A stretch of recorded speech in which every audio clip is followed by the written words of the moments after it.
Hey there, and welcome to Morning Manna. Once again, my name is Anna, and it's such a privilege to be able to share this time with you. This week, we're going back and revisiting one of my familiar favorite passages.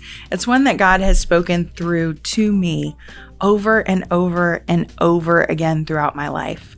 So it's one of those that I hope, if it's not a familiar favorite to you right now, I hope that by the end of this week it is, and it's one that God will continue to use to speak to you. Yesterday, we read Psalm 139 in its entirety, and I just asked you to take a moment really to kind of ponder and allow the Lord to speak to you, because it's amazing to me. The Bible, no matter how many times we read it, every time He speaks to us, and every time we can gain something new, some new insight, because we're inviting the Lord to speak to us through His word. In fact, that's kind of what the passage we're going to study today talks about. Verses 1-6 say, "O Lord, you have searched me and known me." Now, catch that He's talking in past tense there. God, you have searched me and you have known me. You know when I sit down and when I rise up. You discern my thoughts from afar. And right there, the language says that God, you know us right here in the present. You search out my path and my lying down. You're acquainted with all my ways.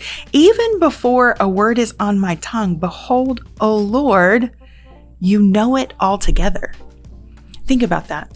God, you have searched me. You know my past. Lord, you discern my thoughts from afar. Lord, you know when I sit down and when I rise up. God, you know me right now. You are God of my past. You are God right here in my present. And even before a word is on my tongue, even before I know what I'm about to say, God, you already know what it is. You are also God of my future. Verse 5 says, you hem me in behind and before. You lay your hand upon me. Such knowledge is too wonderful for me. It is high. I cannot attain it. Think about this. God is not just God of our present moment right here. You hem me in before and behind. God, you are God of my past. You know every experience that I've had. You have walked with me.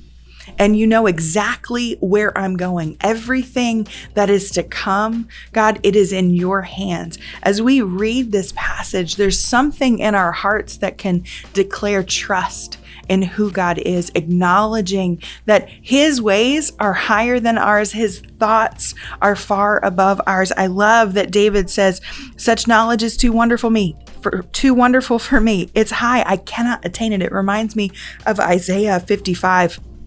Where Isaiah says, it's in verse 8 and 9. He says, for my thoughts are not your thoughts, neither are your ways my ways, declares the Lord.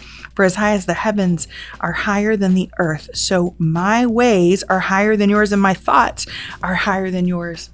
David in Psalm 139 is not saying, lo am I, Lord. He's saying, God, you are high and lifted up. And no matter what comes, God, I know that you are God, past, present, and future, that never changes. Everything about my life is in your hands. This is a declaration of trust. It's also an admission of vulnerability before the Lord. God, there is nothing that's hidden from you. In fact, he's going to talk about that a little bit more as we dive into this tomorrow.